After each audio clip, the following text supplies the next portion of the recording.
좋아요, 구독. 안녕하십니까. 서울경제TV 포커스온 오민 전문가입니다. 오늘 2024년 10월 22일 국내 증시 시황 시작하도록 하겠습니다. 오늘 국내 증시 살펴보시게 되면 지수 흐름 자체가 그렇게 좋지 못하다는 것을 우리 확인하실 수 있겠습니다. 아침부터 시작해서 계속해서 쭉 내려오고 있는 모습들을 연출을 하고 있어요. 지금 증시가 그만큼 좋지 못하다라는 얘기거든요. 그리고 코스피, 코스닥 상한가 종목은 이제 2종목, 4종목, 6종목이 나왔어요. 그럼에도 장세는 괜찮아 보이는 것 같지만 사실상은 일부 종목 섹터들만 상승이 나와주면서 전반적으로 하락이 나왔기 때문에 제가 이 부분에 대해서 지수 빠지고 있다. 현금 보유하셔라 라고 계속해서 이제 경고했던 부분이 이런 부분들 때문에 제가 이제 현금 보유하셔야 된다라고 말씀을 드렸습니다. 오늘 지수 상당히 좋지 못한 흐름을 보여주고 있기 때문에 이 자리 현재 2575포인트 이 자리 이탈하면서 종가가 마감이 지어지게 되면요. 추가적인 하락에 대한 부분까지 열려 있기 때문에 우리 현금 보유 계속해서 현금 비중 높여나가는 전략을 취해야 되겠다라고 말씀을 드리도록 하겠습니다. 오늘 국내 증시 주도 섹터 사실은 이제 그나마 지수 방어하는 이 하락하는 도중에도 상당한 상승률이 나왔던 종목들이 있어요. 전력 설비, 그리고 방산, 원전. 이 세 가지 섹터들이 상승을 이끌었다. 지수는 상승을 이끌지 못했지만 일부 종목들만 움직여지는 이런 흐름이 계속해서 번갈아 가면서 연달아서 이런 흐름이 나타나고 있다는 것은 지금 시장 자체가 움직임이 좋지 못하다는 얘기다. 이 내용을 반증하는 것이다 라고 말씀을 드리도록 하겠고요. 오후 들어서 확실하게 엔터주, 원전, 방산. 원전하고 방산은 오늘 가장 좋은 흐름을 유지하고 있었지만 엔터주가 갑자기 치고 올라왔거든요. 엔터주가 갑자기 치고 올라오고 순환매, 섹터가 순환이 엄청나게 빨라진다. 그리고 오늘 방산, 원전 같은 경우는 시초가에서 상승했던 부분이 살짝 내려왔지만 여전히 상승세를 유지하고 있기 때문에 주도 섹터라고 이제 말씀을 드렸지만 지금 지수 자체의 흐름 자체가 너무 좋지 못하기 때문에 오늘 주도했다고는 사실상 보기 어렵다라고 말씀을 드리도록 하겠고요. 오늘 증시 주요 이슈 사실은 별다른 이슈는 없었습니다. 잠시만요. 오늘 증시 주요 이슈는 그렇게 많지 않았어요. 물론 증시가 이제 주도했던 상승이 나왔던 섹터들이 트럼프와 관련된 이슈들로 움직이는 정책 관련주 약간 이런 느낌이었기 때문에 이 내용을 좀 가져왔는데 트럼프 지지율이 상승세를 계속 유지하고 있다는 부분 지금 대선이 얼마 남지 않았죠. 이 내용 한번 살펴보도록 하겠습니다. 먼저 지금 대선이 얼마 남지 않았어요.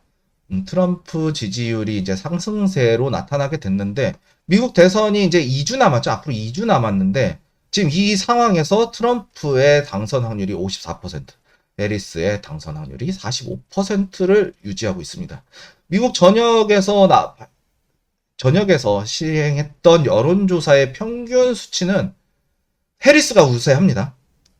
그런데 여기서 변수가 있죠. 미국은 우리같이 직선제가 아니고 단선제예요. 선거인단을 먼저 투표를 하고 나서 선거인단들이 투표를 해서 이제 경합한 이 투표수를 가져가는 방식으로 이제 미국 대선이 시행되고 있는 부분들은 이제 아시는 분들 계실 겁니다. 그런데 여기 여론조사에서는 우세했지만 선거인단 투표에서는 트럼프에 밀려버리는 현상이 이렇게 나타나고 있어요. 그런데 가장 중요한 분수령이 하나 있습니다. 바로 펜실베니아를 지켜야 된다는 얘기거든요. 펜실베니아를 놓쳤을 때 트럼프의 당선 확률은 10%. 해리스의 당선 확률은 13%, 14%? 그 정도로 낮게 나오기 때문에 이 펜실베니아를 누가 장악하느냐. 이 펜실베니아의 선거인단, 득표를 얼만큼 가져가느냐가 상당히 주요한 관건으로 여겨진다라고 이제 말씀을 드릴 수 있겠고, 지금 현재 트럼프가 이제 선거에 우세하다는 이런 결과가 나옴에 따라서 우크라이나 재건주가 이제 상승을 했는데, SY 스틸텍만 외롭게 이제 16% 제가 봤을 때는 16%까지 상승을 했었는데, 제가 이제 말씀드렸었죠. 트럼프가 어떻게 보면은 좀 좋지 못한 얘기를 했어요. 미국 서방 자유주의를 지켜야 할 미국이 이건 우크라이나가 잘못한 거다. 러시아가 우크라이나 침공할 빌미를 준 게 잘못한 거다라는 그런 망언을 했어요. 그동안 서방 자유주의 진영을 지켜오면서 세계의 경찰 역할을 했던 게 미국이거든요. 이 상황을 놓고 보면은 트럼프는 우방국을 버릴 수 있다는 얘기예요. 뭐 우크라이나 같은 경우에는 제3세계라고도 할 수 있겠지만 우방국 동맹국 여지없이 자국의 이익에 따라서 자국에 도움이 되지 않는다면 가차없이 버릴 거다 라는 거죠. 우크라이나 재건 전쟁 끝난다고 트럼프가 당선됐을 때 이 같은 발언을 놓고 봤을 때 트럼프가 당선이 돼서 우크라이나 전쟁이 끝나잖아요. 우크라이나 재건 참여 안 할 수도 있습니다. 아니면 참여는 하긴 하겠죠. 하더라도 우크라이나 국채, 차관, 너네 돈 빌려, 달러 빌려서 써. 빌려서 재건해. 이렇게 나올 공산이 크다는 얘기죠. 참여는 안 할 수 없겠죠. 다만 미국 기업들이 그만큼 득이 나오지 않는 상황이면 한 발 물러서서 발 빼고 있을 거예요. 그럴 가능성이 높아졌다. 그렇기 때문에 트럼프가 당선이 됐을 때 우크라이나 재건 반짝 상승할 수는 있겠다라고 제가 계속해서 말씀을 드리지만 길게 가진 못할 거예요. 너 돈 내놔. 그럴 거예요. 우크라이나 젤렌스키한테 트럼프가 돈 안 주면 우리 재건 안 해줘. 이럴 가능성이 높다는 얘기예요. 그리고 원전은 확실히 상승할 것이다 라고 저는 보여지거든요. 지금 이러한 상황 때문에 국내 원전 관련주들이 상승세를 보여주고 있다 라고 말씀을 드리도록 하겠습니다. 그리고 이제 한 가지, 트럼프가 당선이 될 것인데 미국 자국 보호할 건데 왜 지수가 하락을 하냐, 국내 지수는 하락하냐. 전일 미국 증시도 혼조세를 보여줬어요. 혼조세를 보여줬지만 왜 하락을 했는지에 대한 부분을 좀 살펴보도록 할 텐데, 먼저 트럼프 관세를 20% 물리겠다고 얘기를 했어요. 미국을 제외한 자국에서 생산하는 게 아니라면 관세를 물리겠다는 얘기예요. 근데 미국은 자급자족이 거의 되는 나라거든요. 식료품, 자원, 식료품부터 시작해서 농수산물, 농산품, 그리고 공산품, 자동차, 비행기, 항공, 무기, 자급자족이 되는 나라. 천연자원도 맘만 먹으면 자급자족 할 수 있는 게 미국이거든요. 모든 걸 미국에서 자급자족 하겠다. 국가 봉쇄령, 대륙봉쇄령 내린 거예요. 과거에 나폴레옹이 대륙봉쇄령 내린 것 같이 미국 와서 미국에 팔아먹으려면 너네들이 미국 들어와서 사업해. 이거거든요. 그만큼 자국 우선주의가 깔려있다. 그로 인해서 인플레이션, 당분간에 인플레이션이 자극할 수도 있다는 얘기예요. 관세가 올라가면 그만큼 물가는 상승할 수밖에 없어요. 물론 미국에서 자금을 풀면서 물가를 잡으려고 하겠지만 관세가 답이 아니라는 상황이에요. 그러므로 인해서 우리 미국 최대 수출국이잖아요. 지금 중국에서 바뀐 지가 좀 얼마 되진 않았지만 최대 수출국이 미국이에요. 우리나라의 최대 수출국은 미국이기 때문에 이로 인한 관세 영향 받을 수 있다는 얘기예요. 미국에서 자국 산업을 키우고 싶어 할 때 자국 산업을 키우고 싶은 산업에 대해서는 관세를 얼마든지 물릴 수 있다는 얘기거든요. 우방국도 포함이고. 다만 너네하고 나하고 짬짬이 먹으면 관세 빼줄게. 이런 걸로 딜이 가능하다는 얘기예요. 그만큼 국내 기업에 타격으로 돌아올 수 있다라는 부분, 이 부분 우리가 트럼프가 당선됐을 때 분명히 신경 써야 된다라고 말씀을 드리도록 하겠고, 과거 트럼프 정권에서 상승이 나왔던 이유는 헬리콥터 머니를 뿌렸어요. 뭐 바이든도 뿌렸지만 바이든은 이제 코로나 때문에 뿌렸고 트럼프는 그냥 뿌렸거든요. 이때 찬동을 했던 게 파월 의장이었어요. 파월 의장이 돈을 엄청나게 뿌려댔죠. 트럼프가 연준 의장에 올린 사람이 파월이에요. 근데 지금은 다른 노선을 걷고 있죠. 근데 그만큼 파월이 트럼프의 의지에 따라서 돈을 엄청나게 뿌렸다. 근데 지금 이제 반대 상황이 됐기 때문에 트럼프 당선되면은 또 다시 돈을 뿌린다라는 공약이 있었기 때문에 이 부분들을 우리 국내 증시의 반영이 상당수가 반영이 되는 것 같다. 트럼프 리스크가 반영이 되는 것 같다라고 말씀을 드리도록 하겠습니다.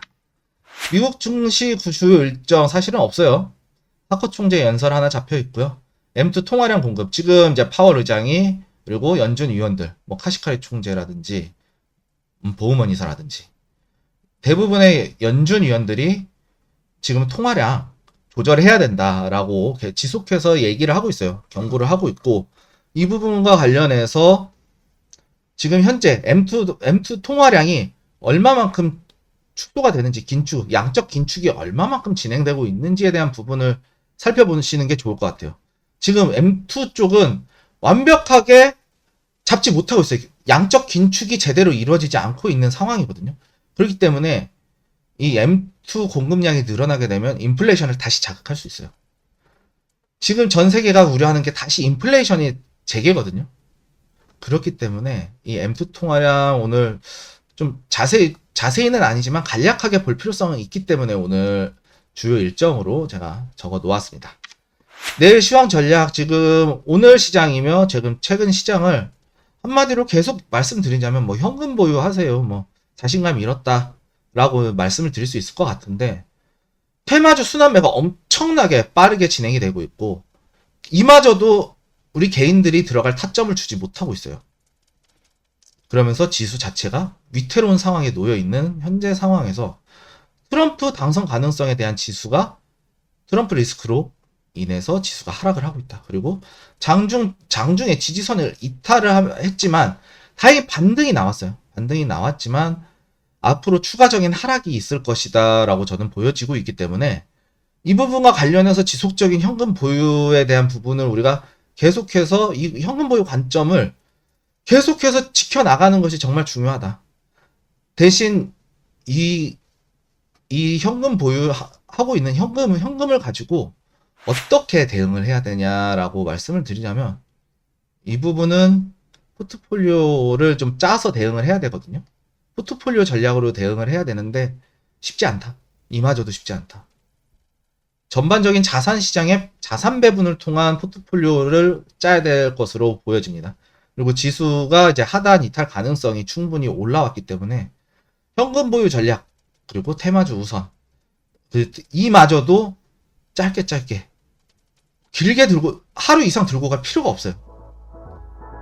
그만큼 변동성이 심하게 나오거든요. 테마주 순환으로 인한 상승 테마의 순환으로 인한 변동성 때문에 하루 이상 들고 가시면 안 돼요. 이마저도 안 되겠다면 진짜 현금 혹은 채권 이런 쪽으로 좀 대응을 하시는 게 좋지 않을까라고 말씀을 드리면서 오늘 증시 시황 마치도록 하겠습니다. 오늘 시황 끝까지 시청해 주셔서 감사합니다. 저는 서울경제TV 포커스온 오민전문가였습니다.